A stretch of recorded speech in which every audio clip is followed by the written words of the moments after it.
Well, how can you play in Mandarin movies if you don't even speak Mandarin? How do you do that? Well, first of all, I speak only Cantonese. Yeah. So, I mean, there is quite a difference as far as pronunciation and things like that go.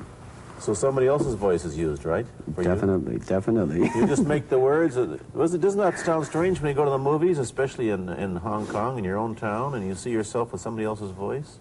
Well, not really, you see, because most of the Mandarin picture done here are dubbed anyway. They're dubbed anyway? Anyway. I mean, disregard. I mean, they shoot without sound. So it doesn't, you know, make any difference. Your lips never quite make the right words, do they? Yeah, well, that's where the difficulty lies, you see. I mean, in order to, because the Cantonese have a different way of saying things, you know, I mean, different from the Mandarin. Yeah. So I have to find, like, something similar to that and keep a kind of a feeling going behind that. Something that matching the Mandarin deal. Like the Does old it silent sound complicated? days. Like the old silent days. But I gather in the movies made here, the dialogue is pretty stilted anyway. Yeah, I agree with you. I mean, see, to me, a motion picture is motion. Yeah. I mean, you got to keep the dialogue down to the minimum. Did you look at many Mandarin movies before you started playing in the first one? Yes. What did you think of them when you saw them? Quality-wise, I mean, I have to admit that it's not quite up to the standard. However, it is growing, and it is getting higher and higher and going toward that standard, that what I would term quality. They say the secret of your success in that movie, The Big Boss, which was such a success, you rocketed you to stardom in Asia, was that you did your own fighting.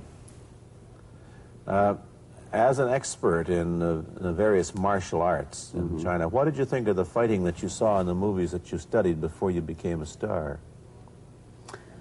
Well, I mean, definitely in the beginning, I had no intention or whatsoever that what I was practicing and what I'm still practicing now would lead to this to begin with. But martial art has a very, very deep meaning as far as my life is concerned, because as an actor, as a martial artist, as a human being, all these I have learned from martial art. Maybe for our audience who doesn't know what it means, you might explain exactly what you mean by martial art. Right. Martial art include all the combative arts like karate or karate, judo, Chinese kung fu or Chinese boxing, whatever you call it. All those.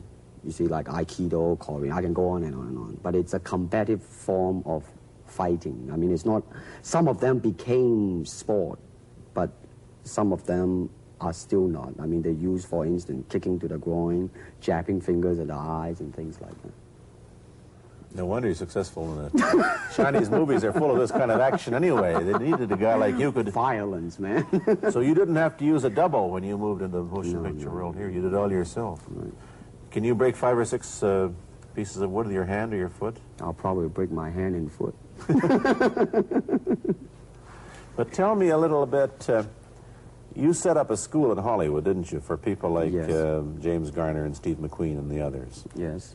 Why would they want to learn Chinese martial art? Because of a movie role? Not really. I mean, most of them, you see, to me, at least the way... So in other